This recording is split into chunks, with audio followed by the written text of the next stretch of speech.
Banner. Oh shit, son! We back in this motherfucker. Hold your titties. I'll just say that for you, Regina. Is it wrong for me to say titties? Yeah, you ain't got none. Oh, well, you say hold your titties. Nope. Why not? Complete the intro, please, sir. Okay. 3. It's the David Banner Podcast, y'all. We back. Yeah. What's happening? Yeah. What up, Sally? What's going on, man? She want that old thing. Come on, Sally. She said you gotta let go. You took your love away Take the hand. from me. She got that old thing back home. Why am I singing this? Let go. She took your love away from me. I got you. You didn't hit it. You got that old thing back home. Yeah. She took your love. I mean, but it is a lot of, it is a lot of same-sex things going on. So you never really fucking know what's going on. All right, Corey. You can fade us down, bro. Yo, check this out, y'all. This is David Banner Podcast. Shout out to Quinn. Quinn is one of the premier singers in Atlanta area. He does a lot of singing for me on my. He actually did the biggest Gatorade commercial I ever did today. So, just intro in. Today is about love. That's why we played that intro. It's about love. And, we have fun on the podcast, but honestly, we need to try to find a way to mend the relationships between black men and black women. So as much fun as we're going to have today, we're going to have some solutions. I actually have somebody real powerful that's going to come in. She's a therapist, family therapist, and a psychologist, right? That's what she is, right, Regina? Psychologist? Yes, sir. Okay. But I want to give y'all the icebreaker today. Let y'all know what's been going on with me. My name is David Banner, Salih, Scott Parker, Regina Davenport. Hey. Let me tell y'all what happened. So I just got 5 to 8 episodes on this new television. Well, not a new television. It's just actually the last season. I can't tell y'all what it is until we sign the paperwork. But I've been having to work out 3 times a day. I wake up in the morning, either bike ride, run, or climb a mountain. Then me and Scott go and work out, depending on who day it is. And then I swim at the end of the day. But I was in my neighborhood running this morning, and the motherfucking pigs pulled me over. So, I'm running and shit. The cops pulled me over. I'm like, what the fuck, you fucking pig? You racist fucking pig. I slap you in your motherfucking cracker. That actually didn't happen that way. You got pulled over for real? No, I got pulled over for real, but it didn't. While you was running? Yeah, but it didn't happen that way, though. Actually, he pulled me over, and he was like, what's going on? It's really hot out here, sir. What you got going on? I could really tell that he was trying to see what the fuck going on. I was like, what the fuck? But what ended up happening, what was beautiful though, seriously, it was an older elder who was outside doing some yard work, and the elder walked out and was like, "Son, you okay? Like what's going on here?" Yeah. And the reason why I wanted to talk about that's how I want the relationships in our neighborhoods with our people to be. Today we talking about love between black men and black women, but the brotherly love, between each other is really important too. Absolutely. So it's today that really made me feel good, man. In my head, I was saying all that shit, man, but I knew I had to get to y'all today, so I let them be. That was some bullshit. Yeah, it was some bullshit, but fuck it. Show no weakness. Pulled over while running. Oh, yeah. While black. Running while motherfucking black. You know what I'm talking about? But for real, today is about love, and we're going to try to really figure this shit out, man. Anybody got something that went on with them this week? Since I've seen y'all? What, this weekend? Yeah, just this weekend, period. I know, we ain't got... But we see each other all the time. But we ain't had a chance to really talk some bullshit, though. We've been working. All right, well, let's talk some bullshit real quick, Lee. You want to know what's some bullshit? What's some bullshit? Man, some girl showed me this shit on Facebook with, it's just, I don't know, I guess a group on Facebook with all these women, airing niggas out on there, putting pictures, what you know about him, and all this type shit like that. I was like, whoa, A few moments later. Nah, I ain't gonna be in there. I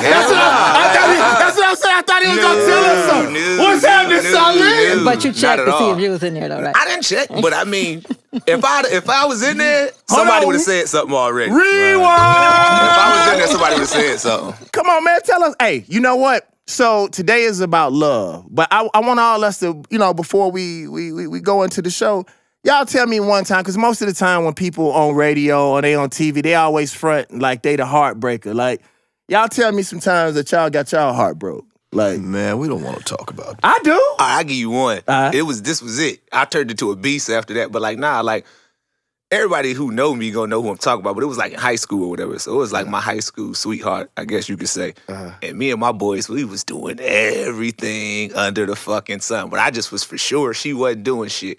So I found out she did something, right? And I had went to a Browns game with my pops. Right. But I was sick with it the whole game. So I'm sitting there low-key tearing up and shit because I'm really, really hurt about it because I just thought she wouldn't do that to me, right? My pops was like, you cool? Go ahead and cry. Get it out, get it out, get it out. And then we got to the car. He was like, you straight now? I was like, yeah, I'm cool, Pop, whatever. And then he goes, listen here, little motherfucker. Don't you ever let no damn girl or anything make you feel that fucking bad that you sit there and cry like that. He was like, pretty much. And that's how I've been about that situation ever since then, dog. Man, he I have a tore question. off on me. All right, what's that? So why were you so hurt if you were doing the same thing? Because that's when I was naive. That's when I was like, the fake G before I had all the way iced out. I was still young. You had to take that one loss. It was like LeBron versus the Mavericks. You know what I'm saying? I needed that one loss. Jordan had to get through the Pistons. Once I got through that, I've been winning shit ever since. Running it. What about you, Scott Parker? My heart has never been broken. They said you are a beast at FAMU. He's an animal. This was alcoholic. I don't really expect love out of life, so that kind of thing doesn't really happen. I can't say I haven't had my feelings hurt, but I ain't never cried in front of my father about no girl. What happened? Tell us. Hold on, wait. You cut a little eye right there. What that mean? I'm just saying, Lee, that's not been my experience. That's not been my walk. It's cool. But I have been. No, we all been hurt. And like Lee said, though, he had to look in the mirror and say, you basically reap what you sow. It's 24 hours in everybody's day. So I've been running around doing dirt, and then when that pendulum swings back, boy, it swings back hard. Well, give us an example. I don't tell my personal business, man. Well, make up a motherfucking story. I'm not gonna make up no motherfucking story. You tell us. All right, I'll tell y'all. You tell us when the big bad banner got his heart broken. I want to hear this shit. I tell y'all, this happened for real now. Shit. All right. Fuck. All right, so this happened to me. I was dating this girl, right? And we were together all the time. As a matter of fact, I would go over her house in the morning before school. Like, that's how much we were together. And come to find out that she was cheating on me. But that wasn't the bad part. She wasn't cheating on me. I was the one she was cheating on somebody else with. I was the number 2 dude. So I was like, what the fuck? Like, and so for me, that was one of the things too that just sort of turned me cold too, because it was like, damn, like I wasn't even the first dude. I was the second dude. And it's crazy now, she see me now. She back in Mississippi. She see me now and be trying to throw game. Oh, they all caught the vapors now. Yeah, they caught the vapors. It's rough. Gina? So I'm going to ask you the same question. Okay. Why were you hurt if you knew you were number 2? I didn't know. That was the point. That was the whole point. I didn't know that I was number 2. No, I didn't find out until I said that was the bad part. That I wasn't even number 1.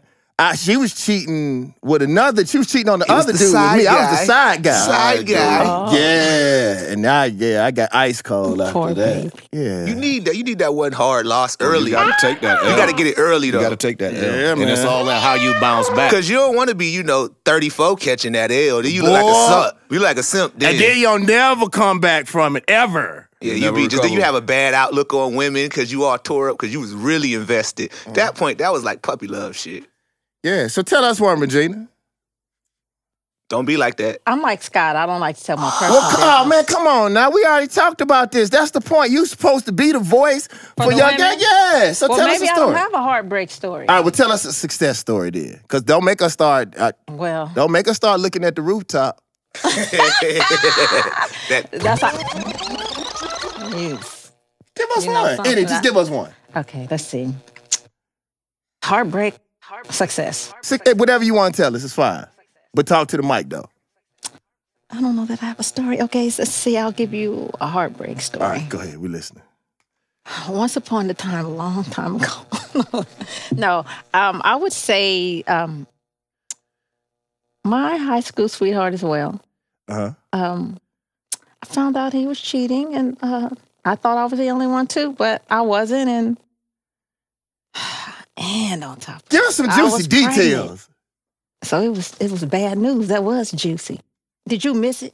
You missed it. You missed it. You missed it. What did he say? Don't bring it back up if you missed it. No, what she said? She said you missed it. If she want to tell you again, she can tell you. No, but just let me know. You missed a lot of shit. I'm going to say it again for you since we're going to be honest. I said on top of him cheating, I found out that I was pregnant. Oh, damn. Yes, it is. Fuck Pay up. attention. That's what He gets no more stories. That's what you get for trying to make people tell their personal business. Now look, now we all in a Wait, what? We feel bad? Yeah. Don't feel bad. Don't feel bad. I needed that. We need that Because I was juice? grown enough to get over it. So, what's for you is for But you. now you good, though, right? I am good. I am. Okay. All right. Look at Scott's face. I once figured out that I was the side dude in the woman's bed. Damn. I didn't realize it was his bed. I thought it was her. She told me it was her apartment. It was actually his. Just like that. Right up until he came to put his key in his own front door. You was there? I was in the bed. You got sideways? I rolled out the bed like I was on the SWAT team. How did you get out of the house? Okay, so she had put the bolt on the door, and so he couldn't get in. And so he left and went around the back of the apartment and was trying to break in through the window. So when I saw this big figure trying to jimmy the windows open, that's when I rolled off the bed, no clothes on, grabbed my jeans, and shot out the front door, putting my shit on the driveway, running up out of there. Oh, And shit. at that point, I realized this isn't her house, this is his. Oh, wow. Well, But okay. that's a dangerous game, though. We laughing about it, but, Yeah. cats that's get all killed bad. like that. Really? The Because juvenile I told you a literally long time did ago. not know that I was inside dude's crib. Yeah, that's crazy. Oh, well. It's black business time. You asked. It's That black was a warm-up. business time. Hey, hold on, y'all. Let me tell y'all something. So listen, since this is the Black Love section on the David Banner podcast, Lee, we all have a surprise for you. We didn't tell you. We got a sponsor, and they brought us one of those black sex dolls, like that looks full real, size the joint? full I size. just want to joint. use it to ride the HOV. But line. wait. But watch this. No. we have it here, and we all chose you to test her out. Test drive. So you go in there. We're gonna put like something over the top of the door so won't nobody see us, and then we want you to give your report on if it was good or not. Blindfold, please. Can I have a blindfold? You know that's a bag of bullshit. You ain't got no dog. How much time you need? Listen, How much time you need, Lee? Coming from him, I wouldn't have trusted that he didn't try it first. And then didn't wipe it out. All right, y'all. Black business, y'all. Every week we highlight a black business in our community that we believe in. And today I have two people who are personal friends. Derrick Grace is number one. He's our homeboy. He from Florida. He gonna come through and let us know what he got going on. And we appreciate him. And Stephanie, tell Derrick to come on in. Y'all give it up for Derrick Grace. What's happening, y'all? Woo! Come on in, bro. Yeah, sit right here, bro. You good? I don't think he need the pillow right now. Yeah. Come on, man. Take a seat. I'm gonna let you do your thing, Honor Derrick. sitting next to Derrick Yeah, Grace. man. Put your headphones on. Talk to us, bro. Tell us what to do. It's supposed to be music on? Yeah. You want me to cut the music strange to Do you? not sing or rap. This is my microphone? Yeah. Okay. I'm introducing myself? Yeah. Just tell us a little bit about you and then tell us about your business. Gotcha. What up, y'all? I'm Derrick Grace. I'm 29 years old. I'm a #1 selling author, homeschool instructor, independent international speaker. I write books, curriculums, and most recently I released a board game on financial literacy. especially for our culture, and I'm also going into the console industry. We'll be transitioning the board game to PS4, Xbox, and PC this holiday season. That's dope. Okay, tell us how you got into everything, bro. And what made you make the transition? Give them a little historical data about the old you. Okay. Up into the new you. Gotcha. Okay, I say the biggest thing that brought about the transition is was number one, I always been rebellious. I never liked authority, and I was always taught by my pops to, like, you know, just men do for themselves, men take care of themselves, XYZ. So I was a 911 dispatcher for 4 years, and while working on that side of the world, I saw a lot of things that our people and our culture are not privy to. So at a certain point, it was actually one of the biggest things that made me transition. I had a shooting in 2014 where I had the unfortunate incident of shooting someone, but I saw how that was handled because of my ties to that side of the world. And I knew then I had to educate people on, like, the real fraternities of the world, because a lot of people think the game is incidental when all actuality it's very intentional. It's set up a certain way for a certain demographic of people to prosper and a certain demographic of people to stay under their thumb. And then just moving forward with the books and the curriculums, the only thing I ever loved in school, period, was English and reading, period. I hated math, hated everything else. So those things kind of came natural. I've always been big on teaching my children. We posted a video in 2016. It's actually my 5th time posting it. I just posted it on my daughter's birthday that day before I laid down, just to throw something up. I woke up the next day and somebody was like, "Hey, you viral." And I was like, "What's that?" I didn't even know what viral was. Like, you viral. We really contracted something. Yeah, I was like, "What's scratching, that?" I'm viral. I was like, "What's that?" He was like, "That means you're famous on the internet. Everybody knows you." I'm like, "All right," but I checked my IG, I had like 5,000 notifications. My following went from like 1,200 to 62,000 while I was asleep. Wow. And I ain't gonna lie, bro, nothing been the same since then. Right. And then eventually, that transitioned to other things from curriculums of educational curriculums, co-parenting, business. Okay, so explain that to people who don't understand when you tell them that you create curriculums. What does that mean? Got you. So curriculums are basically like a teaching guide. So I usually write them from 2 perspectives, depending on the topic, but I write it from the child's perspective and the parent. So I try to really break it down with parents, you know, how a child may be functioning and why they may be doing some of the things they're doing. I mean, just to give you a quick example, like I urge parents to play with their children at eye level. So I urge parents to get on their knees every once in a while and play with your children on their level, see the world from their perspective, XYZ. And a lot of parents don't know, like, children have a jungle that they deal with every day just as adults do. It's just on a different level. So they have bullies while we have, you know, terrible bosses or people who are jerks on the job, whatever the case is. So I got co-parenting. I mean, that's one of my favorite ones too, because, you know, a lot of people don't know this, but I have two-year-olds, but they're not twins. And a lot of people think my children are twins. They're actually 5 weeks apart. But a lot of that goes with communication and co-parenting. So from co-parenting to in-home banking, I got curriculums on that, to raising the children, to business. Oh, and firearms education. You know, I'm a big gun advocate. I love guns. I'm pro-gun, so yeah. But yeah, man, beyond the curriculums, I moved into the in-home banking, and that morphed into the board game. Okay, can you hold that up so the people can see it? Where we at over here? Yeah, wherever you want to see it, just hold them up. So, gotcha. Tell us about that, bro. Hey, can you open it up for us while we talk? Yeah. Hey, look, the first thing I'm gonna tell y'all, right? This a funny story, bro, and I think like a lot of people don't know how much they should appreciate you. The first time me and Banner talked was December of 2017, and I was telling him we could like talk on here. Yeah, we could talk like shit, fuck, damn, like fuck crackers. I got. Say cracker one time. It feels so good. Crack. You got come on, cracker. Yeah. I was telling Banner, I had just hit him in the DM one day, right? And I was telling him how, like, I was just tired of motherfuckers not appreciating me and just feeling underappreciated by my culture, because I do a whole lot for them in terms of teaching and all those things, right? So we had a conversation, and then he shot me his number, and then we started conversing on a consistent basis after that. And the real funny part is, even with you buying 5 board games, even just with in-home banking, period, that concept that the world, and when I say the world, people in Bermuda, the UK, everywhere done supported that information. They don't know that, like, that month before it was born, I was about to say to hell with all them, take my money and go find another business to get into, because I just didn't want to be like a frontline figure for this culture, because I felt like they didn't appreciate it. So nah, bro, that's one of the funniest things with in-home banking is people don't know. Like not to say it wouldn't be no in-home banking, but the level that it went to, it wouldn't even happen because before I had that conversation with you, like I was tired of dealing with people. Mm-hmm.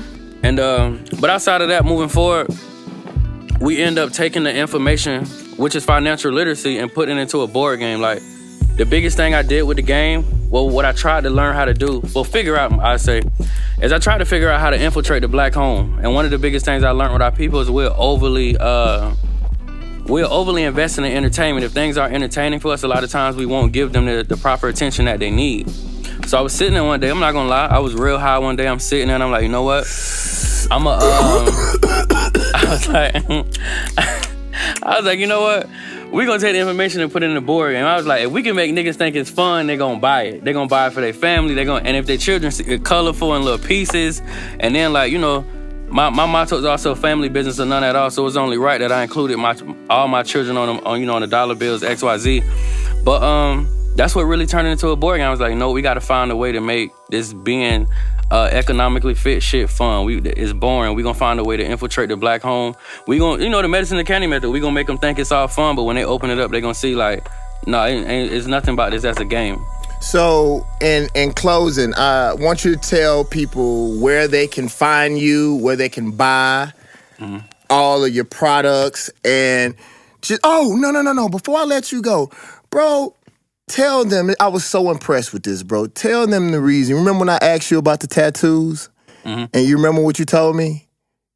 I asked him, I was like, hey, bro, what made you get all of the tattoos? And what he told me impressed me so very much. Can you let them know what that was? Yeah. The reason I got, you know, that's a good question. People still ask me that every day. The biggest reason I got them was because, number one, I deal with procrastination a lot. And number two, I wanted to detach myself from corporate America. And I told myself, like, we would never do work again unless it was a partnership. Because our people are rarely the benefactors of their business deals. We be getting fucked over all the time. So, like, at that point, that was my way of saying, like, I don't want y'all, y'all don't want me. So, hold on, excuse me for interrupting. So, some people are not looking at the TV. Tell them how many tattoos you have and where they are. On my face, total, it's, I think, 43 different times I sat down and got a tattoo on my face, in my head.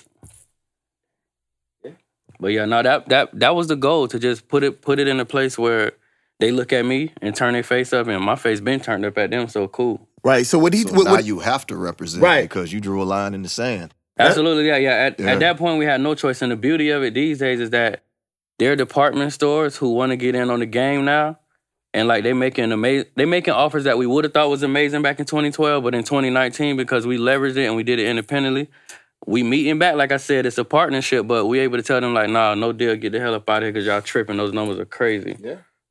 That's dope. That's what's up. So give them where they can, what website and where they can go to support you. Yeah. Everything is under my government name, so it's Derrick Grace 2. I'm Derrick Grace II, but DerrickGrace2.com, my social media, everything is all under Derrick Grace 2, DerrickGraceTwo. I want to bring you back so you can be just a special guest and we can talk like for a couple of hours. Yeah. Because you know what I'm impressed about. I'm impressed with the kids, man. The stuff that he does with his children is amazing. Regina? Appreciate it. I was going to say, can you come to the office and teach us to play one day? Yeah. No, I know I definitely need to do that because some people, they still trying to grasp how certain things work. But look, I'm going to share this with y'all too. Y'all the first people to know this because it's only right I do it here. We got a 30th anniversary edition that we going to show at my party on Saturday. The graphics is next level. It was actually done out of Europe, and we got 20 different, like from red. It's a lot of stuff that affect our culture y'all don't know about, but from redlining, if anybody know what that is with the housing market, how they purposely push us out, it's a lot more new information we putting in there. But yeah, we got some surprises coming. Definitely, this gonna morph into something way, way bigger. Well, it already has, and we're proud of you, and you have a place to always come. Defend, sell, love on your people, you know, talk about some of them dusty motherfuckers if you choose to. You have a home, and I appreciate you, man. We've been friends for a while, and we're going to continue to do your thing, man. I appreciate you for coming to the David Benton Podcast. Appreciate you, big bro. All right, then. So coming up next, you all, we actually talked about her business last week, and now we're going to bring her in so she could talk for herself. The plant-based princess is in the house to tell you about her products and what she got going on. Scott? Yes, sir. We got to play this game when we get to the crib. Let's do it. When we under other influence, put it on the table so they can still see it. When we under other influences, hey! What's happening? Come on in here and sit down. Sometimes right next to me. Yes, right next to Regina, the queen. Boy! Lee? Man, that workout reflexes work. quick. Catching ice cream. We ain't supposed to.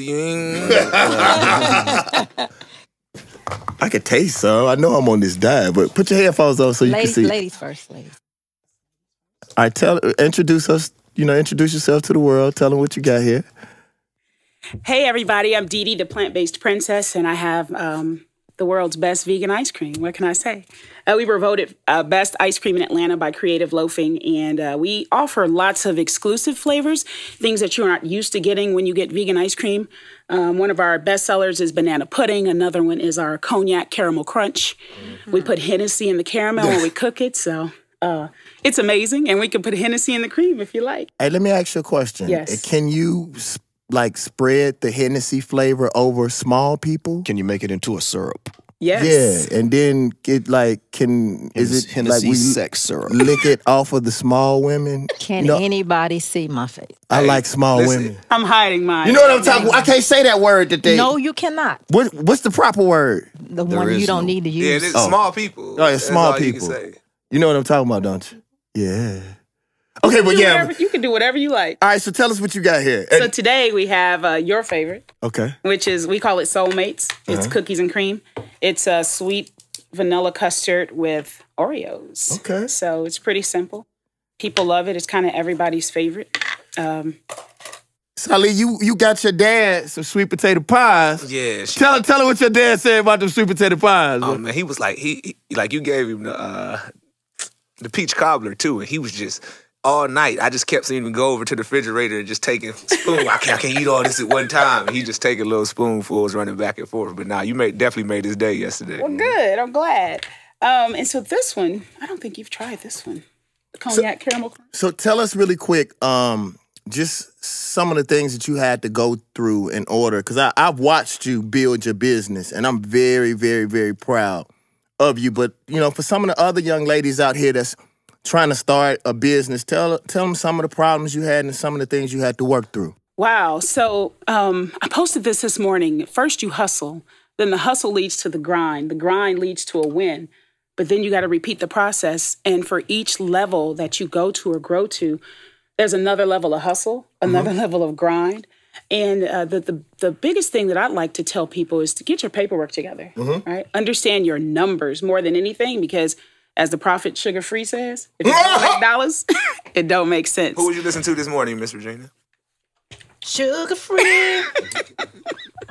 I love Sugar Free, representing my hometown, L.A., Los Angeles, well, Kansas. Hey, really quick, and I'm only asking you this because I know you personally. Just tell me some of the stuff that you had to go through just as a child and a young lady on the west side of things, just living in L.A. in general. Yeah, it was a war zone. So everything, if you saw the movie Compton, everything you saw in it was spot on. We literally had to dodge bullets. My next door neighbors were drug dealers. My uncle was a drug dealer. My cousins were big time dope dealers. And I grew up where Nipsey Hussle was shot and killed. To this day, none of my male childhood friends are still alive. But how many would you say? 20, 30. Damn. So they've all died from either drug violence, gang violence, or victim of circumstance. And so as a young child, I was homeless at 16. And I remember having to personify myself as a boy. I'd walk down the streets with this little dip.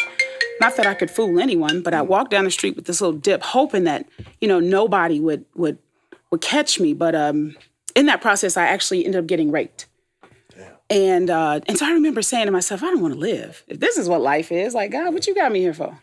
And so I said, Lord, if you ever let me out of this, when I do figure it out, I'm not going to need anybody. I felt abandoned. I felt like my parents would abandon me. Right. Who else in the world? The people who love me most, if they left me, what does this world really have for me? And it developed a train of thought or a sense of understanding that in this life, you really are alone. And regardless of whether someone's with you or not, it's still all on you.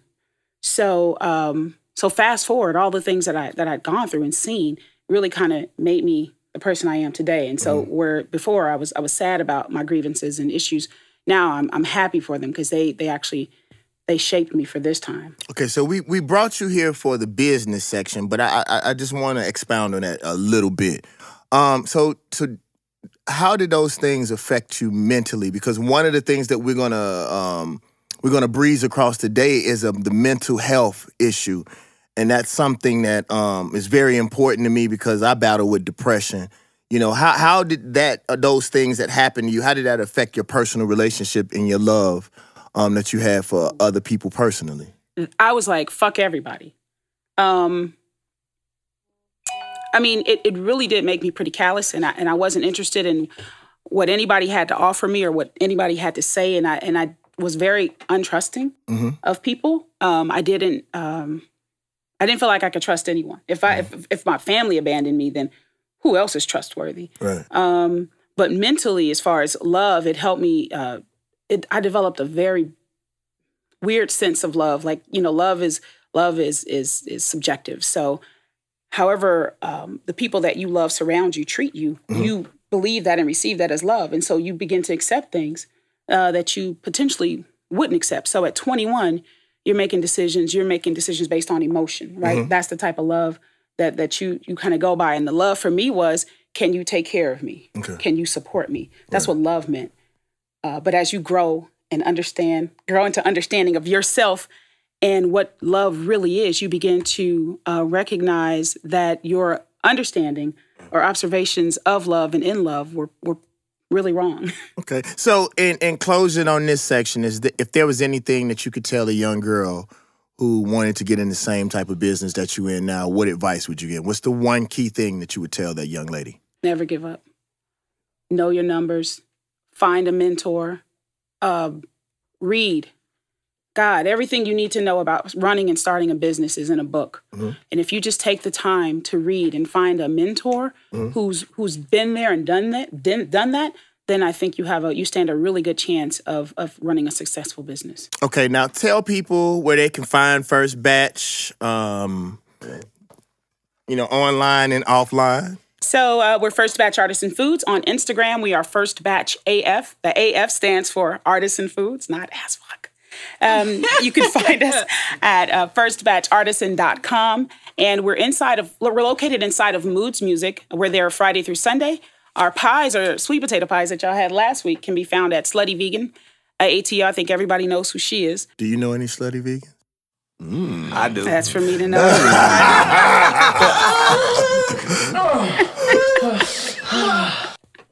Oh my God.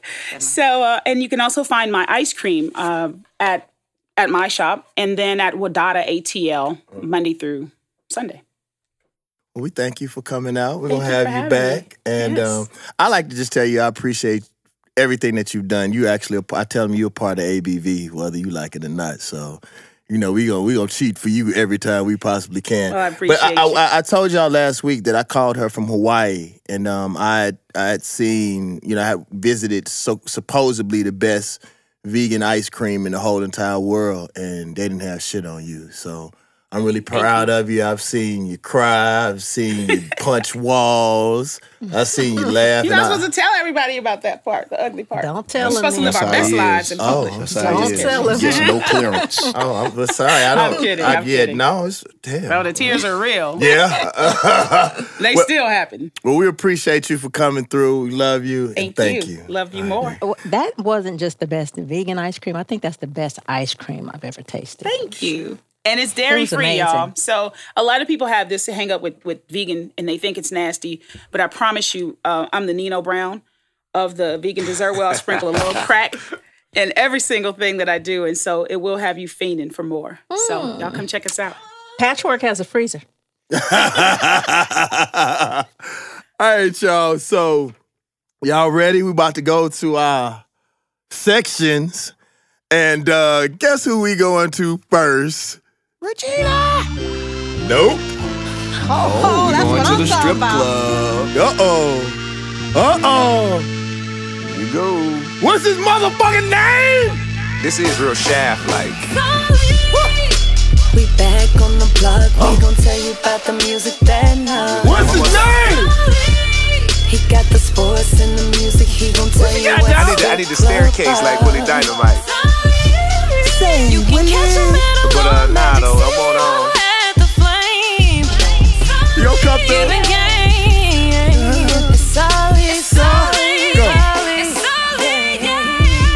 All you need is a cigar. You need one of those pimp cups to drink your protein shakes He out. probably got something laying in storage somewhere. I probably do. ABV chalice. Right. Nah, this week I'm gonna talk about that Port of Miami too, man. That Ross album. Okay. I'm a big Ross fan, like a real big Ross fan. So when I first popped it in, I ain't gonna lie, I was telling Corey when we was up at the office Friday, I said, damn. But it's just the fact that I was waiting on him in like Justice League, because I think Ross and Justice League is like one of the best combos, period. I don't give a fuck who want to argue me. I mean, I put that up against anybody, really. Right. But then after I went through the album and really sat down and chewed on it for a while, it's dope. You know what I mean? Mm-hmm. He got a little bit more features than me personally. Because I like to hear him because he's so dope. Mm-hmm. But he really get in there. He got tracks produced by Jake One on there. He even got one by Toomp, and I'm a big DJ Toomp fan. So that was real dope. Shout out to Yeah, definitely. My favorite track on there, probably that Vegas Residency. Of course, that's one of the ones Justice League did. Maybach 6. That White Lines goes hard. Yeah, that dude, that goes hard too. Yeah. Dej Love go hard on that track. Oh, yeah. Yeah, she do her thing on there. So yeah, it's definitely a solid album. Ross gonna keep you something solid. He ain't really never gonna come weak. Yeah. Like that ain't just ain't what he do. Cool. Anything else? What you got? Nah, I was on that, man. I was on that real hard this weekend. Like I was taking that in. Like, So I know you and I had talked earlier about the stuff LeBron's manager was going through. You know. With them having the trying to put them like sanctions down for For agents. For the agents. And like for me, I think that's really important because that's going to be actually a whole episode that we have. Just how our people have historically been treated in sports and entertainment, and now we're starting to understand the business and protect ourselves. So, I just, that was something that I know we had talked about and we're going to have to breeze over in the show soon. But, man, that's it, man. We appreciate you, Salih. Oh, ain't no problem. Anything in closing? Who you listening to right now? Like literally? Like literally who you literally in to? the car right now, I was listening to Too Short Getting It. Okay. I was listening to I've been off that short, man, going back. That's what you've been listening to, Too Short? Definitely. Been listening to Too Short, huh? Okay. Hold on, Salih. We got a surprise for you.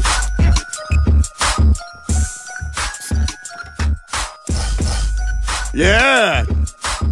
Ah, man, you want me to hit my short? You gotta hit like H-E-A-D. Hey. All you washed up hoes trying to throw that P. You just a dick freak. You better not complain when you hear these cocktails and you hear your name. Salih's Freaky Tales. That's my little quick Freaky Tales for you right there. Regina, wait, Regina. I told Lee a freaky tale story today. Oh, yeah, she did. She damn sure did. Tell him. Tell us about it. Oh, I went to a concert when I lived in the Bay Area, and Too Short opened. Right. Man, he cursed so much, they pulled the plug. Really? Yes. She said like they literally no like more freaky like, tales. just took- Lights down, court, out of there. Wow. Times have changed. Guess where we going next, y'all? Why do I have to have the nastiest song you what ever I was made about in my to theme say. song? Because you one of the nastiest motherfuckers on this planet. I'll take that. Coming up next, y'all, is Sweat Check with Scott P. Hey. Girl, I'm trying to get your pussy wet. Work that. Let me see you drip sweat. Damn. Girl, I'm trying to get your pussy I'm praying. wet. Work that. Pray, Let me see pray, you drip pray sweat. for me, Regina. Pray for me, Regina. I am. Don't play with it. Don't play with Guess it. what? Sweat Check by Scott P, y'all. Work that click. Come, girl. Brought to you by Magnum. XL. Hey, y'all know Miss Virginia. You know Scott was like he was at some pool party. We was down there in Miami, like MC Hammer on Pumps in the Bump. Really? Yeah. Like what you were practicing before y'all left? Huh? I didn't have the I didn't have the Speedos on. but I was doing the dance. What's the sweat check today, Scotty? Before I start the sweat check, I want to give a rest in peace to Toni Morrison. We lost her recently. Indeed. And I saw a quote by her that kind of reminded me of this situation, so I wanted to share it. And it says, if you have some power, then it's your job to empower somebody else. Right. And I think that you exemplify that, bro. And I just wanted to tell you that the way you put all these people in this room together, you didn't have to do that. People will probably pay to be sitting in these seats. Mm-hmm. And you brought your family and people that you care about and people that you believe in, and that's huge, bro. So shouts out to you for living in the spirit of Sister Toni. Oh, man, I appreciate it, man. What am I supposed to do with that? There's no beat for that. Yeah, but let's see, he did Boy, it. you got him two shows in a row. Machine, I got a special relationship with that Yeah, machine. you got him 2 shows in a row. Shut down. Can't do it. Nah, but earlier this week, I won't say the name of the company, speaking of the sweat check, but there was a vegan hamburger that came out in a very popular chain. And I know there were some documentaries out last couple of years and people are, taking meat out of their diet. And I just want to let people know and at least spark the discussion that just because something doesn't have meat in it doesn't necessarily make it healthy. So I looked at this vegan hamburger that came out earlier this week and compared it to their regular hamburger.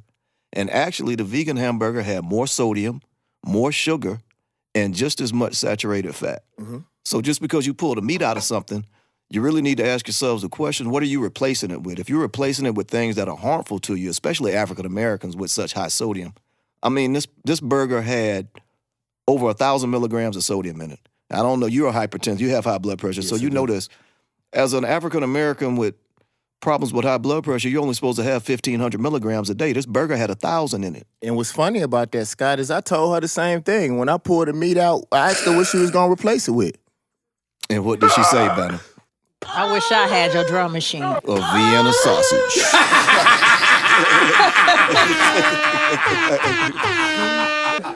So keep this in mind, man. Meat is a health concern, but it's not the only health concern. Especially black folks, we need to watch sodium and we need to watch our sugar intake because those things are highly toxic to us. Right. That's why we get diabetes and high blood pressure higher than other races. We're most sensitive to those things. So just pulling meat out of something in and of itself doesn't make it healthy. Yep. So live by the numbers and stay hydrated. Word. Sweat check. Watch that meat, y'all. I'm telling you. It's just, just pull out. Pull out. Please pull out. Please pull out. Whatever you do, pull out. Coming up. Stupid, man. Coming up next is Regina, y'all. We love you, Regina. Oh, you know what? You know what? Yeah, I ain't. Oh, yeah. Let me tell you, oh, Regina. She knows. She knows. All about. And what else? Oh, Regina. All about your shenanigans. Fashion. Yeah, yeah. Regina. She knows. She knows. You wanted to be a singer, huh? I did. I can tell. Let me tell you. Oh, you made the right decision. You ready, Regina? Yeah. There we go. Thank you. So what I'm going to do is tell you about African-American designers so that we can exercise our options and start funding our own designers. Okay. There's a young lady. She's from Atlanta. Her name is Tracy Nicole, representing Decatur. Okay. She started or was inspired to start her clothing line because when she was going through breast cancer, she couldn't find clothing that was cute and that was loose enough for her to wear. Right. So she decided that she was going to design some things. And she has been in business maybe about 5 years. I'm going to give you information on how you can find her clothing. Her website is TracyNicoleClothing.com. She also has a line that's simpler. It's kind of throw and go. And it's Simply Tracy at TracyNicole.com. Mm-hmm. Also, here's some of her wonderful pieces. Okay. I'm wearing one. Oh, snap! Oh, let's see that piece. Check it out, bro. Woo! Wow! Just saying. Okay. You look great, Regina. Tracy Nicole, thank you. She does great things. All right.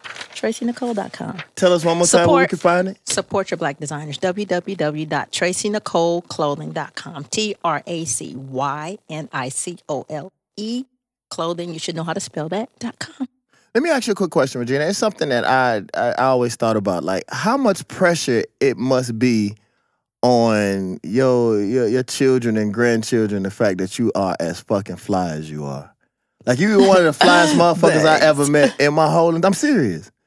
Like, your shoe game is impeccable. Thanks, buddy. Where did that come from? Well, it came from when I was in elementary school. This girl used to talk about me every day and said I dressed like a hobo. It's not honest to God truth. Can I use that? No. Okay. So I went home crying to my mom. My mom took me shopping and showed me how to put stuff together. And I've kind of just been in the fashion ever since. You super fly. Is it painful being that fly? It looks like it hurts. Are you serious right now? Yeah. Is it? No, it's not. Okay, then. Anything else you want us to know about Regina? She wears a size 6 in shoes. Just in case anybody need to motherfucking know, huh? And just in case, and if you want to give a bag away, I'm here. Okay, then. All right. There we go, shit. Motherfucking Regina. We gonna sing it? Regina, no, come on, you gotta sing. Come on, Sally, let's go. You ready? Let me tell you all about Regina. Hey. She knows all about hoes. I'm sorry. Clothes, Negro. I'm sorry. I'm so done. I like that song before. All about fashion and hoes. And small people. And No, she does cat. not. and cat. Hold on, wait, say that again. I had a meow. Let me tell you. Next week, can I have a drum machine, please? 'Cause I got some sound. No, because people put drum machines around you, they get stolen. Uh-oh. Dang. That was cold. Give a man a all the story business. today and he'll use it They'll on use you. it against you tomorrow. Man, that was actually a story for Salih. Oh man! So listen, y'all. Today's topic is relationships, past mistakes and future expectations. We're gonna throw it around, but I first of all want to introduce you all to our guest, who we're gonna bring on right now. I am very proud. Her name is Ratima Smith. She is a licensed professional counselor. Can we get her in? Oh, Ratima. What up, bro? Y'all give her a round of applause. Yeah. Woo! Banner, Woo! I think that we should institute the rule that you instituted at Southern University when you were student body president. Let me tell y'all something real fast. When David Banner was student body president at Southern University, which is a second-rate black college, but we won't go there. When he entered the football stadium during football season with the homecoming queen, he instituted a rule that the entire stadium had to stand up. Yep. All men must stand on their feet until he escorted the homecoming queen into the stadium, and then she sat down, and then the rest of the crowd could sit down. Now, And that's cold. Everybody Now, that's in cold. the whole stadium. Yeah. So That's I think dope. that we should stand up when women come into this situation. That's my what I'm suggestion. talking about. That's You black want- That's what I'm love. talking You about. want to try that again? First You and wanna try it foremost. again? Yeah, Try it again. Okay, absolutely. cool. Shoot, I'm going to. Let me just go ahead and do I that. can't believe I'm supporting a Southern University initiative. Ratima, come on in here.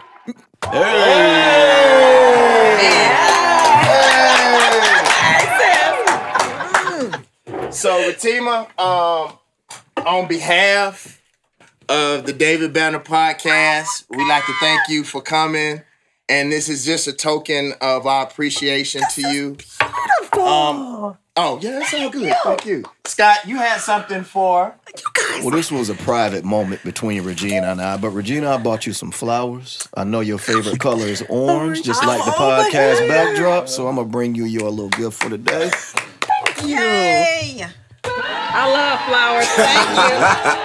Thank You a hater, bro. you. We starting off right. So I'm going to tell Scott, why you y'all... gonna hate on you? See, the Regina straight up signs the hated checks, on you. Banner just approves them. Yeah, so let me tell y'all why. I told Regina to buy some extra flowers like we had extra guests, and they were actually for Regina. Here, Regina. It's all played out shit now. Here, take this bullshit. stole your thunder. Yeah, fuck it. Can I Try get a to be- sound effect? Try, I like like to thank me. I like Snoop Dogg. Thank Wow. Thank you. First of all, tell us about yourself. Hold on, wait. Let me tell you how baller she is. So I said, since you're coming up, we can highlight your business because she owns her own business. She's so baller, she was like, I don't need any more clients. She like, hey, I'm tired. I'm trying to go on vacation. She said they won't let me go on vacation. Now, she said she want the money, so y'all keep bringing her the money. But I am so proud of you, and I'm not going to, of course, we're not going to divulge any of your clients, but the way that I found out about how awesome you were is because one of my best friends in the whole wide world is a client of yours, and they both were talking about how amazing you were and how you helped them break through a situation. So what I wanted to do is not just get on my podcast and talk, try to bring someone who can bring some solutions to the problems between black men and black women. So tell us about yourself and let's get this started. Okay. Hi, I'm Ratima Guest-Smith, and I have a private practice in Atlanta or North Fulton. Been in private practice about 14 years. Okay. Self-employed, and just the goal is just to transform healthy relationships, get us to begin to heal, to communicate, and open the dialogue between people of color, which oftentimes we just don't do because of our own experiences of what we witnessed in relationships between our parents or our grandparents or our big mamas, and bringing that third party in that says, no, I'm not going to side with the woman, because oftentimes when people are coming in for therapy, their idea when it's the male is, oh, no, you're going to sit in and you're going to partner with my wife and you're going to sign. I say, oh, no, my role is to hear you and help them hear what you can't say because of hurt, pain, history. What I'll say is post-traumatic stress, because Black people, many of us, which we don't realize, are dealing with post-traumatic stress because of historically, so many things that we have had that has torn us apart to believe that monogamous relationships are good. Right. Let me ask you this. What connection do you think that, especially as it pertains to the black man and black woman, what effect do you think slavery had on our people? Because I always talk about, they talk about how much our families are broken. Correct. I know that because I study, I know that there's a plan, to break the black man and black woman apart. How much do you think that still affects us today? Tremendously. I think that has to do with a lack of attachment and safety. Oftentimes, we don't feel safe in that relationship, and there's a lack of attachment. Not because we consciously realize that, but because there was so much historical parts where you may have had this connection, and all of a sudden, that partner disappeared. They were sold off the plantation. You didn't know when you were going to see that family. The slave, the woman had to step up and take care of that family as the man witnessed her being raped, her being not having the ability to have her man protect her. And so where other cultures count on their male to protect them, we kind of stand back and we don't trust that. But we don't have those discussions. Do you think that this is what's responsible for the low marriage rates among African Americans? I was reading a study that said that in the last 2 decades that marriage among African Americans is declining. Do you feel that dynamic plays into those numbers? Somewhat. I wouldn't say. Or what do you think? What would you think would be responsible for that? I think that we don't have the ability to see those healthy relationships anymore. We don't see that. What I will credit to Atlanta, I'm from California. I cannot say that I witnessed 2-parent household that much growing up where I'm from. I did come to Atlanta, and in Southwest Atlanta, period, I have seen more 2-parent household, Black woman, Black male, and that has made a tremendous influence on me, just observing my son observing that's his norm. And so it's also a matter of what we see and what we witness. Right, or what we think is possible. And what we think is possible. So what do you think is, if we were to just coin one thing or one phrase or one situation, what do you think that's ailing us, particularly Black men and Black women, from having that ideal relationship? I think the ability to openly communicate. We are so reserved and resistant to tell our truth to our partner. And because we hold back so much, they really don't know who we are. Okay. So can I get some free counseling real quick, if you don't mind? Yes. So I got something I want to talk to you about. Ma'am, you may end up needing the counseling after this. I might lay out on this motherfucking table right now and let it go. I got so many problems. I have a question. Like, I'm a pretty straightforward person. Like, why do people agree to things? I always call it the contract. You know, like, this is what I want. I'm letting you know early, this is what I believe in. You know, I work this amount of time. And it seems as if a lot of times people will extort you. They'll play into the contract. And to me, it sort of feels like they're trying to get you to love them so then they can control you. Why do people do that? And then they turn around and try to make you as a man feel like you are the mean person, or you are the one when you tell people up front, this is what I want, this is what I need. We can make a decision now, but I'm letting you know. Because, like, one of the problems that I have, I'm genuinely a good person. You know, I've always been that way. That's how my mother and father, you know, raised me. And some people look at that as game or something has changed. No, I just care. I'm a kind person. And people will use that against you later on once you start caring something about them. Why is that? I think the term that I use is, you said this, I heard that. So you say one thing, that person hears something else. They hear something based on their own experience in past relationships, whether it be pain, whether it be a belief about what a relationship should look like. But you're saying this. You're saying, I work a lot. I am ready for a committed relationship. And they hear something completely different based on their past experiences. Oh, someone said that. I'm like, well, did they really say that they work a lot? And couple that with, but I will make time for you because you're important. No, that person may not have said that, but that's what they heard. And so when you're saying it, it's like they have selective amnesia. Word. Lee, we need to write that one down. Selective amnesia. They forget, you know, they forget that that's what you said. Oftentimes when I'm working with couples, I'm just listening and we'll go back and rephrase and I'll say, that's not what I heard your partner say. And they're like, yes, they did. I'm like, that is completely different than what they said. That motherfucker psycho. That's what you're thinking in your mind. Sometimes, Do you find that when you're counseling couples that one or both parties aren't listening? Oh, that gosh, that's for sure. Formulating their answer as opposed to actually listening to what the person is saying? Absolutely. I find that in a lot of different things, and that's not when just somebody's going to relationships. shut down. You have just poured your heart out. You have said everything you need to say. I have heard it. Your partner has said it. And that person already is talking about something in the past because they failed to forgive. Why did you come in here if we're not going to talk about healing and forgiveness? I like her style. She takes control of it. Virginia, you was about to say I something. was going to say, I want to ask you a question. So sometimes, can you hear me? Okay, I'm sorry. If you may say that you work, that you have this demanding schedule, and a woman may say, okay, but is it always because of past hurt, or is it because sometimes she just may want to be with the guy, so she accepts it, but in her mind thinks that she can change him? But that's not my fault, though. I'm not saying that's your fault. I'm just saying sometimes that may be the case. I'm asking if sometimes that may be the case. Oh, absolutely. You know, we say that we can correct, we could fix the fixer-upper. And he's not a fixer-upper. No, you're not a fixer-upper, so I want to make sure that you understand that. Okay. But in our mind, we're going to create and mold this man to be who we want him to be. And I said, okay, here we go again. We lying and not being honest with ourselves. So let's sit down and talk about foundationally what needs to happen. Give me 10 of your most important emotional needs. Your emotional needs may be loyalty, someone that's loving, that's kind, that is entrepreneurial, that has initiative and have drive. Her emotional needs might be quality time, respect, friendship, intimacy. Kisses. Intimacy. Oh, sex. Oh, my. And now let's outline Can you say that where again? they line up at.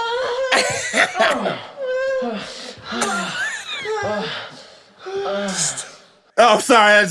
You said sex, and I did. Again, I had selective memory. Once you said sex, I didn't hear nothing else. Oh, so you won't get mad next time she has selective. Because do you want sex or do you want intimacy? They're different. And so now we have based this relationship on, well, Ratima, I said, I'm busy on this, but, and it may not be you. It could be the woman that says that I want sex. And she says, no, I want intimacy. Do we know what the difference is? Are we having that discussion? Because we're both saying, we said he wants sex, he said he wants intimacy, but they're two different things. So we should So what is the difference, Ratima? Define it for us. Intimacy can be about the connection. That quality time could include intimacy, being close to one another, being able to vulnerably tell your partner what's important, which will lead to fulfilling sex. But it's not always sex itself. What about handcuffs and whips and candle wax? Is that intimacy? Whatever pleases you. Hennessy, sir. Please don't give him any more. Y'all remember the cat? But don't be ashamed to put it out there in the beginning. Okay. So let me ask you something. Like, one of the things that I want to talk about on this show is some solutions. What are some of the things that you see, like, overall that's ailing our people, and what are some mechanisms that we can use, or what are some of the things that we can do to sort of help overall, you know, with our relationships with each other? First, I don't know if this is a segue if I'm able to say this, but I think there are two components to that. So part of it is talking about health and wellness and mental wellness. So oftentimes we come to therapy with the idea that I want you to fix him or I want you to fix her. Right. And we're not willing to say, what do I need to work on with myself? And oftentimes I'll say, we could do this couple counseling, but you and I need to work on some of your own personal truths. Right. So before I could open up the lines of communication for the two of you, let's make sure that you're being honest about where you're at in your life and are you happy? And I always say, you may even leave here hoping that this relationship is healed, and you may have left saying that, oh my goodness, I have transformed personally. I understand myself more. And so now I may or may not understand my partner more, but because I am so much more whole and feel content of who I am as a woman, as a man, I am able now to understand who my partner is because I can explain that to them. I can explain what my needs are clearly, rather than expecting them to read my mind. We often expect somebody to read our mind.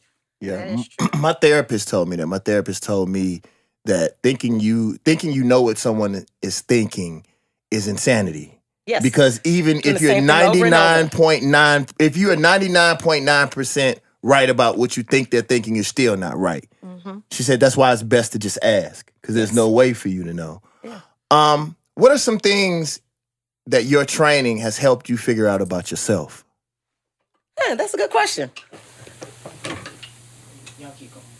Just move her mic over a little bit closer to her ear so we can see your face a little bit. Say what, Stephanie? Talk louder. Just move the mic over slightly so we can see your face a little better. Stephanie, if you have some questions, talk. Just, yeah, it's cool. Okay, right. I will. I think it has helped me to be good about having more personal disclosure. Okay, explain. Personal disclosure with my husband, with my friends in the past prior to being married about who I am. Sometimes we have shame associated with who we are. And I don't mean, when I say shame, that things that we think, if I disclose that will end a relationship. Right. Opposed to if you share that, and that person, they know what they're getting. Okay. They have a choice. And moving forward, there has been open disclosure rather than the mask falling off 3 months later. Right. And I'm like, I don't know who you are. And therapy helped me to do that. Therapy with other people or with you, for you? Therapy for yourself. Word. I believe therapists in my training, I went to school 24 years ago, I majored myself. Right. But they said, you also, how are you going to work on someone else's stuff and you got all this stuff going on in your own head? Right. And we always think that therapy means some heavy, it could be depression, anxiety, but it could just be some mild manner stuff. We all have shit that we're dealing with. And so because we have that shit, there's nothing wrong with us having somebody else to help you sort that through. I had an ex that I saw last week. We ended up bumping into each other. She said something that really bothered me. So we were talking, we went and had lunch or whatever, and we had a great time. And I was like, damn, why were you not like that when we were dating? She said, because every time you came home, you would be a different person. And I didn't know who, because I'm really playful sometimes, and then when I'm intense, I'm super intense. Like, it's literally Jekyll and Hyde. It's because of the lifestyle that I live. You know, we running businesses. Right. We're out in the streets. We still black men that's out in the streets that, that deal with the same things that happen every day. And when she told me that, I never really thought about it like that. It clicked for you. I am really emotional, and I never noticed that, because sometimes I really want to play, and I don't want nobody touching me. You're just hard to deal with, bro. I just think we need to throw it out there. Yeah, well, it's out there now, shit. Just a fucking pain in the ass. Yeah, I mean, but hey, but I think the bully's just telling you the truth in a mean way. Right, and but you know, I think it's the upside is a whole lot better. But like during that conversation, who were you to her? Was she able to see someone different at that point, or see one of the many different facets of who you are? Because we have different facets, right? Did you allow her? That has to do with you allowing her. Probably not. I don't really want nobody to know me. But you just said I'm a good man, that I have all these things to offer, and now you are pulling back and saying I don't really want anyone to know me. Well, I mean, I think I am a great person in general, but I don't want too many people to know me. Pimp C told me one time. Oh, I said pimp. Yeah, that is true. Pimp C said, "Don't let them know you better," because I mean, to me in my life, I've always seen that as soon, and it's not everybody, but as soon as I show who I am or I open myself up, people take that as a weakness. And the reason why I don't want people to know me is because as kind as I am, there's a very bad side to that. I always tell people, this is male, this is mostly, I tell the males, if you take my manhood, I'm gonna dig off in your ass until I find it. You know, it's a child. It's a child that I've always had to protect because I had to grow up really quick. So like even right now, I watch a lot of cartoons and video games like on my spare time. So I've noticed in my life, and maybe it's projecting it on other people, that people really don't respect kindness. They respect fear. And maybe that's a sickness. Maybe I'm dealing with some past trauma, but most people just as soon as you really show them how you feel, like they show their ass. And my dad said if they show their ass, smell it. Like your dad. You feel me? Yeah, it is. I've never heard that one. Sally, what you? Bro, this was, I thought. No, because listen, y'all talk about like some real, like, y'all know, like, this me, I don't give a fuck enough. Like, it just be like, whatever to me. Like, right. So, and I understand it, like, it's from past traumas and stuff from the way I grew up. And like, my feelings is like, once my brother got killed, like, that's who I looked up to. Like him and my pop. So when my brother got killed, if I had to go on life without him, as far as a female, I don't give a fuck. It'll be the next one in line. Like, it'll be another one. Like, they'd be cool. So the time you was there, cool, I enjoyed it. But if you want to truck on, like, the next one gonna be up in line. That's just how I feel. So my question, thank you. So this is my question. If he tells someone that and is upfront, because I know how he is, he's a very honest person. Like, people will engage in that until they feel like people have these clocks in their head. Correct. And they feel like, they feel like they have invested enough time to try to manipulate you. Like, is that fair if he's honest? I think that's great that he's honest. Yeah, I think that's fair that he's honest. When I'm a little unconventional when you come in the office. So I'll have a couple to come in and tell their life story, their love story, and I'll say to them, okay, these are going to be our rules. No need to lie. You paying me. If you want to lie, okay, I'll take your money. But I need you to be honest.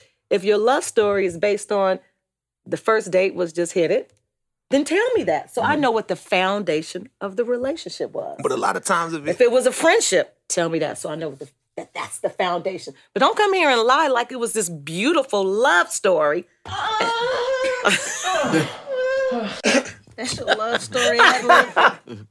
And then you want to transform that relationship because now we have to create a different definition of what you want. But if it really was just that, and you come in to work with me, I'm going to get both perspectives so that I understand what was happening. But you was about to say something. Oh, I was saying, but then a lot of times it's like, it's just like in like sports or something. Like, they be cool with a contract until they see somebody else get paid more. Then it's like, oh, well, I need to redo mine. Like, nah, motherfucker, you signed this one. We agreed to this, so you got to play that out. But it's like, I think they see other stuff and like Instagram just done fucked it all up. Like, you don't know what she did to get what she got. Correct.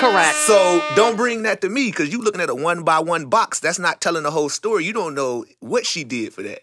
And is it possible that there are different people in our lives in this world that can bring out something else in us? And I think we don't always talk about that. Exactly. They are watching on Instagram or Twitter all these amazing relationships, but they don't know that maybe this woman or this man is able to bring something out in you differently. Or maybe they lied. Are they lying? Period. Are they lying? Sally brings up a good point, and I wanted to ask you, have you seen a difference with the uptick in social media in terms of the types of things that you have to discuss with couples? Have you seen social media change relationships and dating? If so, how? If you don't mind sharing. I think that I have 3 different type of couples. So the more mature couples, maybe 38 plus, not so much so. The 21 to 23, yes, because they're exposing all of their life on social media, which is they're being followed. There's no level of privacy in that relationship. And I think that we have to learn to maintain some level of privacy in our relationships. It's not everyone else's business what's happening in your relationship, or that you want to post that because it looks good. It's we're creating this perfect image, and it's a false image. The Matrix. The Matrix. Yeah, I like that. Well, my question to you is like, with me, it's safety. I used to have to tell my mom that all the time because she wanted to be on TV with me and, you know, go here and go there. Like, no, like, why would I show the world who I love so they can hurt you? Absolutely. Like, and then some people will think, well, no, you just don't want to show me because you don't believe in me, or you're not proud of me. And then I would always hear Cat Williams in the back of my head say, David Banner, it's self-esteem. Esteem of self. Self is the operative word, Banner. And you know, I see that a lot of times where the problem in a lot of people, because this is what really changed my life, is when I realized all of the problems are in me. And as soon as I started becoming a better person, I attracted better people. You know, and even more than that, like, I told somebody one time, like, how could I expect an angel when I was a demon? You know, I would be That's a whole nother conversation. Someone would be blessing me, but I would be cursing her. So when I became a better person, better things literally came to me, you know, and that I know that may not, you know, be on a doctor level, but on a spiritual level, that sometimes, no, really. Yeah, but on the spiritual level, that's what I really, really, really believe. Another question that I have for you, like, I believe sometimes when it comes to men and women that I think sometimes that when people think about things, they only look at it through their eyes. Oh, absolutely. You know, I've watched, especially at the age that I am now, a lot of women feel like their clocks are ticking. So they want you to panic because they're panicking, and that's not fair to me. Right. I'm not in a rush. You are. Now, we can talk about it, but it's not fair. Like how do you deal with people who only look at things from their perspective? Work with them individually. Okay. To deal with that, the term that I use, the acronym, is FEAR. F-E-A-R. False experience or expectation that appears real. And that's when we use lots of if terms. Well, if she or he does this, and when they do this, then this is the outcome. And so we base everything on scenarios. And all those scenarios creates a way that we behave in our life. You take the trauma of a scenario that you created, and the scenario never even happened. And the scenario never happened. And that's what fear. I was like, okay, let's stop operating in fear. I don't really mean the word fear, but that false expectation. That expectation has set something in that relationship that doesn't exist between the two of you. It's not there. And it may never come. And it may never come there. I got a question. So what about for like women? Like I go through this a lot. Everybody, like all women, like, oh, you know, I want a guy that got something going for us. Most of them. It's like, I'm talking the majority. They're like all women? The ones I've ran into, so I can't speak for nobody else. That's better, yeah. There you go. Regina? I was gonna say that's not the majority. Let's go. That's Bring an it. absolute. But yeah, y'all made me lose my train of thought. There y'all go. They was attacking me. I started getting attacked real quick. You said most women you deal with. Oh yeah, you know, you hear them say stuff like, you know, they want a guy that's doing this and got stuff going for himself. But as soon as they really start dealing with you and they see what that discipline is that you have to have in every area of your life, whether it's how you got to eat, work out, go to work if we on the road or out of town, then it's a problem. But you scream you want that. Like, you can't sit on your ass and expect to have shit. I was going to say it's not a problem because she's actually weaning herself out of your life because you can see that she's not what you want if she's not matching what you're doing. And basically, similar to what he said, I remember a girl said, you always at the studio. I was like, I met you in the club doing my job. Right. And I'm not just saying that this happens with women. I think it happens with people in general. I see that most insecure people, whatever they loved about you the most, like if you're a very talkative person, when you're in love with them and they feel like they can control you, what you talking to everybody for? Yeah, that's what you liked about me. You know, I can't. I'm not gonna put her out there, but one of my really good friends. I'm trying not to give examples too, so I'm like, oh. Yeah, I have a really good. Well, you can whisper to me. I tell it. Scott said I don't give a fuck. But one of my really good friends. I didn't know she was a supermodel. She was a supermodel, and she met her husband, and her husband made her get fat. I thought that was the meanest. She showed me some pictures of her. I was like, damn, what the fuck? And he was so insecure that he... Did he make her, or did she well, feel that it was of course, you can't make anybody do shit, but he definitely put the pressure on her to eat them ham hocks and shove that macaroni and cheese down her motherfucking throat. Swine and die. But know that we are natural caregivers, so sometimes our perspective of what caring is for you is to make you feel comfortable in that relationship. A lot of us are caregivers. I would say that a lot. Get him, Scott. Give me some get back. Come on, Scott. I think those numbers may be declining. Yeah, get that. I find myself cooking and cleaning because there was a lack of that skill set on the other side more than one time. Now. I'm just saying that whole environment, I can't say that I'm that whole energy might be changing a little bit with this younger generation. Most definitely. Sully, are you seeing this woman that she's speaking of right now that's a natural nurturer and caregiver in large numbers in the streets? I don't know. I would have to disagree. I'm with you, Scott. I'm not looking for that, Sully. I'm with you. What you mean I'm not looking for that? See, they just... What am I looking for? Unball your fist. Regina got her fist balled up. Yeah, I ain't never seen stop being so fucking aggressive. What am I looking for? Oh my gosh! I feel threatened. What has your experience been with a woman who has the same kind of grind as you? Have you... I ain't gonna sit here. I'm not gonna sit here and lie. Like I've had good women that got grind and stuff like that. But I don't be on that wife and kids shit. But does that have to be a wife and kid though? Because isn't that a little bit of a balance? All the good ones that was on it, it always end up being like that I've met that what I was with that was on that. It always was like the Huxtable lifestyle. Like, oh, you ready for kids now? And I'm straight. I got some years before I want kids. I ain't trying to do that right now. So cool. You have encountered that kind of woman, but she has that same drive as you. That same. Nah, like. Everybody always they got a problem with because all you want to do is work and work out and you don't like to go out to eat just like these because that shit make my body look crazy. I got to eat what the fuck I got to eat because you want me to look like I looked when you met me, right? I had a young lady tell me that she said, I could never date you. You're too busy. And I'm sitting there saying, well, busy is how they want to ready get out of my pool. Yeah. Okay, you eating some shit that you probably can't even afford that I just made. And this is how I pay for it with all this time I put in. But you can't date me because I'm too busy. Well, go get you a hobo with a bunch of fucking spare time. Yeah, they want a ready-made man. They don't want that. They don't want the grind shit. But nah, you know what it be though? I be thinking too, like they don't understand. Like we ain't in this life, like it isn't no ain't no PTO, ain't no paid days off. Like we gotta go get the grind. Like when the money there, we gotta go get it. It's not like we can sit there to call off and take it. Like you cannot show up for work and still get your money. I don't show up, my fucking lights cut off. Corey! What up? What the fuck, Corey? Tell us your love language, Corey. Man. Like, how do you express yourself to your significant other? Dirtbag Corey. Hey, man. Dirtbag Corey. So my dad always broke it down simple. He said, make the ladies happy and make the children happy and everybody's happy. And I live by that. Come on, Corey. Give us some Give me the violins. Give me the violins.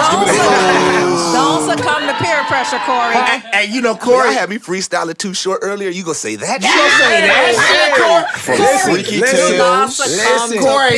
Corey, you know I know some of them late nights at Patchwork back in the day, Corey. Hey, he just went Bill Cosby. We need a segment on Corey stories. See, I gotta go home. I got some stuff, Corey. You know. I'm trying to be the good guy. Oh, Corey, shit. All right, well, in closing, I know you and I talked about mental health, and you said that was something that was very important to you. And I just wanted you to breeze over that a bit. And I want to bring you back. Like, I really like your spirit, like your realness. And I know for a fact that you really help people because you've helped someone that I love and that's dear to me. The whole family is. And I like to tell you that I thank you, and you have a home and you have a place, and if something comes up that you want to talk about in our community needs to know it, you have a home and you have a voice where you can come and speak your truth. And I am very, very, very proud of you. I just really want to find a way for us to come to a common ground because, you know, without the family unit, strength is the family unit, and we are losing that family unit.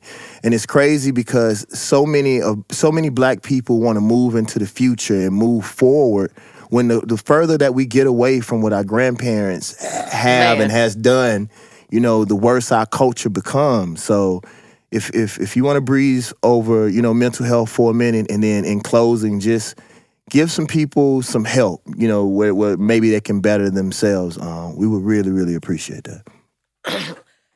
I would encourage us to be a friend to people that are important in your life. And if you recognize some signs that seem unusual than what you see them normally doing, they're not kicking it with you as they normally would. Yeah.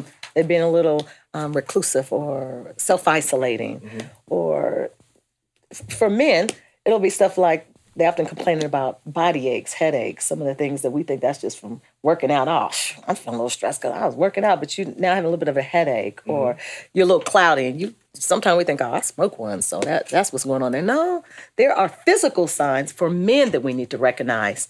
And if you recognize that, be like, hey, what's going on? Why don't you talk with someone? Rather than using the term, oh, you crazy, we are so But when I ask Scott shit like that, folks will say stuff like, oh, you crazy, or, and no pun intended, because I am a Christian, but we also will then say, pray about it, and then go to the pastor. But I think that's a cop-out, though. That's not what I'm saying to you. That is what happens. Because I get started on that. No, that is what I'm saying to you, is that we sometimes ostracize folks from getting help because we're like, that's going to get God if you do that. And the preacher, he's not... Correct. That motherfucker don't know nothing about mental health. Yeah. Why He the fuck? no training. No training. That you marriage counselor and you. Correct.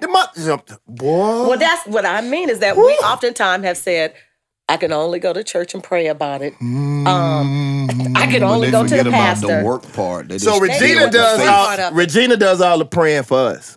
I tell Regina, I don't know if I'm right, but you keep praying for us, because I always tell him, ain't no white man coming out the sky. And then stop saying that it's weak if you need help. We have to say stuff like, that's weak. We always say that. That's weak if you... How would you suggest, and I know we're running low on time, but how would you suggest approaching someone? I'll be honest with you. I was with Banner through his depression every day. And I didn't know what the fuck to do other than be there. I would sit on his couch every fucking day after we worked out, after I finished training people, and just be there. I said, well, at least this motherfucker's not going to do something real detrimental to himself or others in my presence. So I was just there. But I didn't know what to say, and you don't want to say the wrong thing.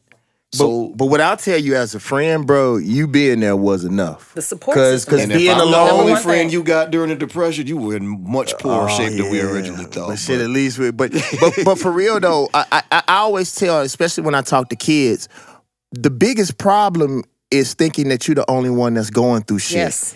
And you being in that space by yourself. It's funny, and I don't know if this is correct, but what I've started finding out is my depression is just the Most High or God or whatever you believe in showing me that it's time to change. Right.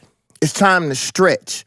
So now when I feel those things, I start assessing my life and looking at my life like, what do I need to change? Or what do I need to do? This is what I tell people when I speak. If you got a pain in your face, right? Most black people say, God mad at me. Why is God cursing me? Maybe God is telling you to turn your fucking head. Look the other way. Just look the other way. That's what that pain is for. So, like, you know, for me, I would just say, man, a lot of times, just like Scott said, just being there.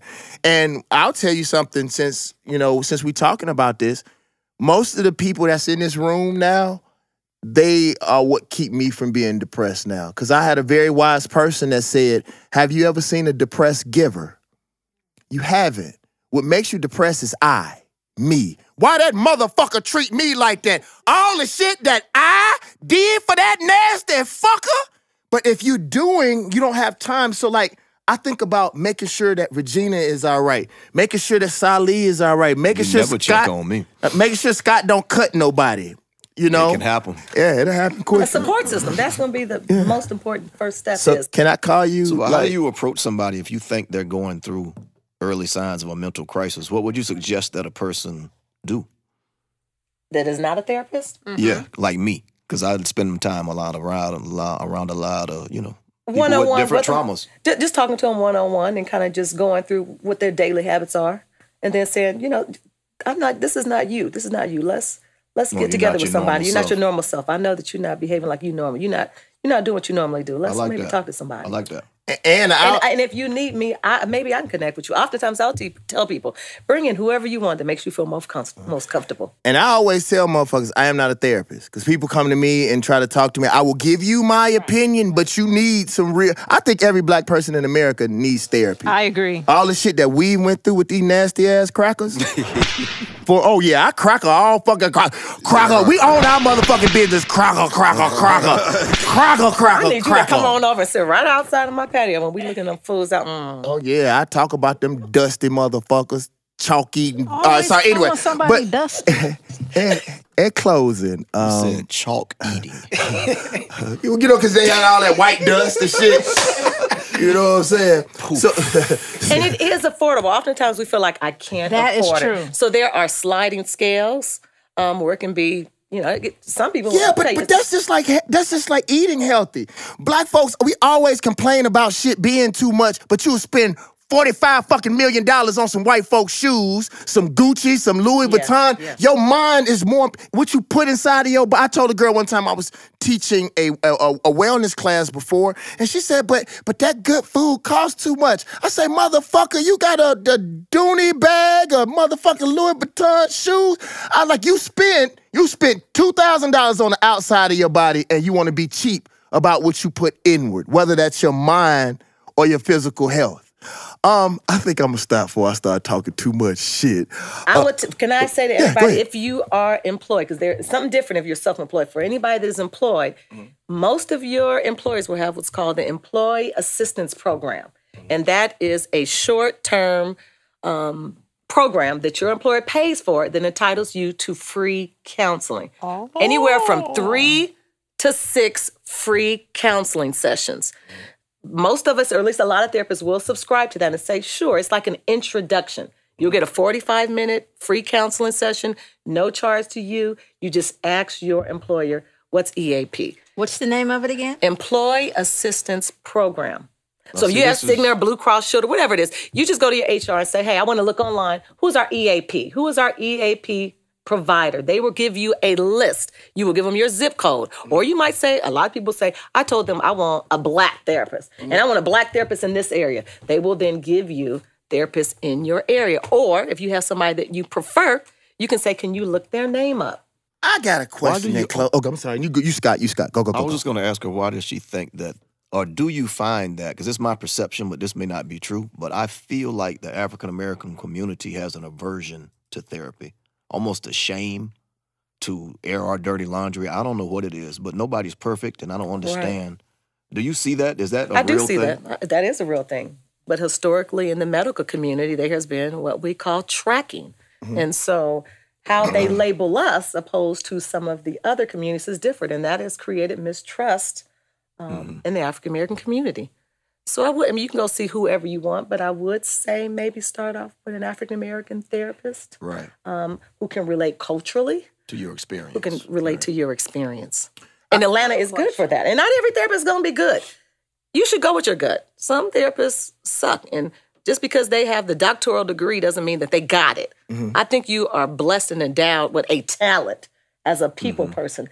Natural intuition to be a good therapist, a real grounded therapist. So you get in there and I tell everybody, I'm not going to be wearing these glasses and a notepad. I'll take my shoes off and put my feet in the carpet and relax, and we have a cup of coffee in my blanket, and we talk real. Okay. You serious about that coffee? I have a question. Oh, no, I am. That's my addiction. You mentioned post-traumatic stress earlier. Do you think you could have post-traumatic stress from raising kids? I don't know that I would say you can have it from raising kids. No. Can you say? She was looking for something. That's called projecting, Regina. My next question was going to be, can I give you flowers for a session? So I have a question, and I know people going to be surprised about this. Like, I was always told about therapy, you got to make sure that you talk. Do you find that black people are afraid sometimes that they're going to maybe see the black therapist in church or in Kroger's or something like that, and sometimes that's maybe the fear that, you know, maybe somebody they're going to see them out that really know the stuff that they, because I know when I first went to therapy, Mr. Moody, who is David Moody, who owns Moody Construction, is my mentor. He was the one that introduced me to therapy and said that all of our people need therapy. And he said, in order for you to heal, you gotta tell the truth. And it was funny. My first therapist was a white lady, and she was like, what's your problem? I was like, I hate all these dirty ass crackers. I need some help. I have a question. I was serious. Do you think we could get therapy included in our reparations package? Yes. I like that. Thanks. Talk that shit. I like that. Talk that shit. Absolutely. Talk that shit, Regina. Yes, no. All we have to do is get it. We are bound by confidentiality, so ethically, we are not supposed to, and we most of us do not share anything that you've shared us. When we see you out in your first therapy session, your therapist will say, if I happen to see you out, do you want me to speak to you or keep going like I don't know you, depending on what's more comfortable for you. So we can pass right by you, and we're doing that for your own privacy. You just let your therapist know. Regina, we want it in our reparations package. Yes, we do. Don't we? We do. We want it in our...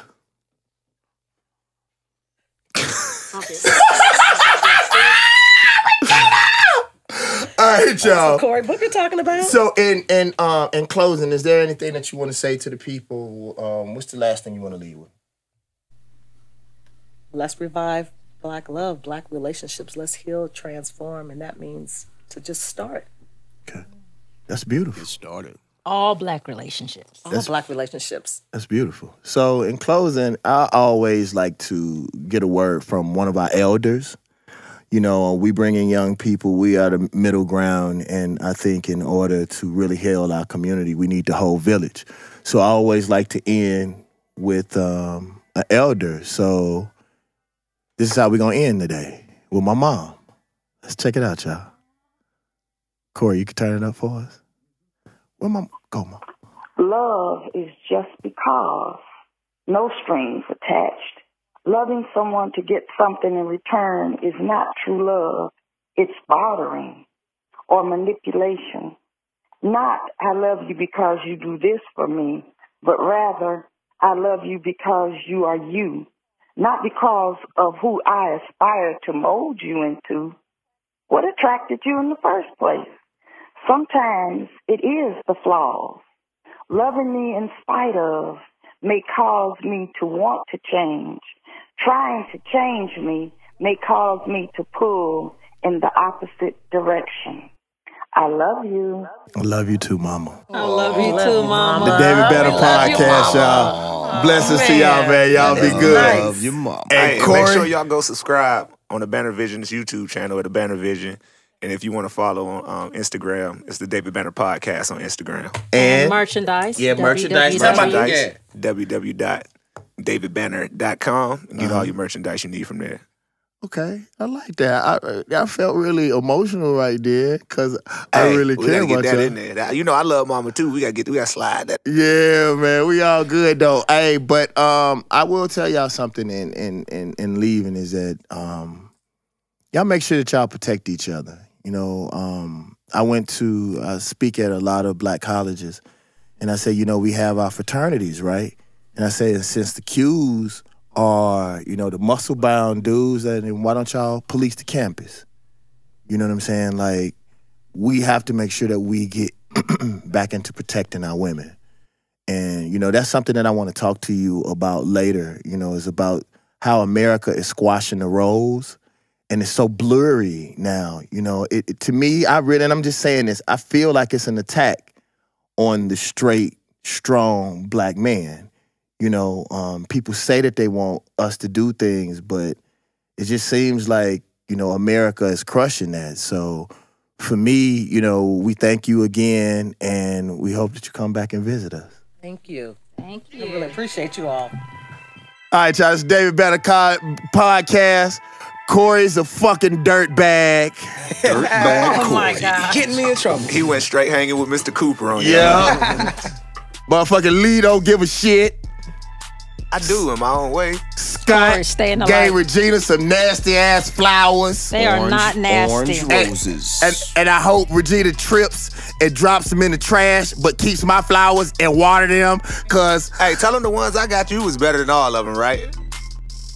Those were beautiful you too. better pick Regina. Now you gotta pick. Pick Regina. Oh, no. Mine was first, so I win. No, If you're not first, you're last. I'm not succumbing to peer pressure. Oh yeah, Hogan. Right now, Hogan. Oh yeah, Mean Gene Oakland. I gave her flowers, Mean Gene. She gave me nothing. Oh yeah. And the Grammy goes through. Y'all be That was good, an man. I Oscar, love y'all. right? And for everybody that's in the background, hey, bro, would you do me a favor? Would you turn that camera that way so they can see all of the people that love us and help us? You know, that's in the background. Stephanie says in literally 3 months, she's saying, fuck all white people. She working for David Banner, but she needs a job now, so don't fire her right now, but she gonna quit anyway. Black power, black power, black power. Chalk eaters. Stephanie, you can't say cracker, can you? Yeah, I can say cracker. Oh, shit! Oh, shit, son! Hey, you know how? Not. You know how I wanna end this? Because I think we were ending on a very spiritual note, but Lee wanted to make sure that we promoted davidbanner.com. Scott, you want to tell them about your shirt? Oh, this is the Stay Hydrated, Eat Raw, Plant-Based-ish line. Okay. Coming soon to an internet space near you. Okay. You know, I promote healthy eating, 80% plant-based diets, and the such. Okay. So I always like to leave it on a spiritual note, and I was just gonna stop it after my mom stopped. So after I drop this, I'll just like to tell y'all thank you for supporting the David Banner Podcast.